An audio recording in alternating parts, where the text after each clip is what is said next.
माझाच्या हाती लागली आहे। 3 मुलांना बेकायदेशीरपणे दत्तक दिल्याचं उघड झालंय। जिल्हा प्रशासनाने नेमलेल्या समितीचा अहवाल समोर आलाय।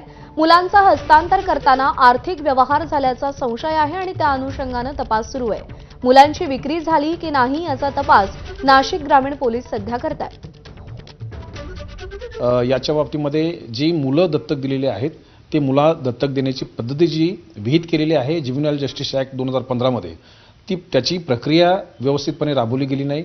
त्याचप्रमाणे ज्या गाईडलाईन्स आहेत त्या फॉलो गेले नाहीत। अशा स्वरूपाचा साधारणतः ठपका त्याच्यामध्ये ठेवला गेलेला आहे आणि याच्यामध्ये काही संशयास्पद असेल तर याबाबतची अधिक चौकशी पोलिसांनी करावी अशा स्वरूपाच्या सूचना ह्या CWCने केलेल्या आहेत।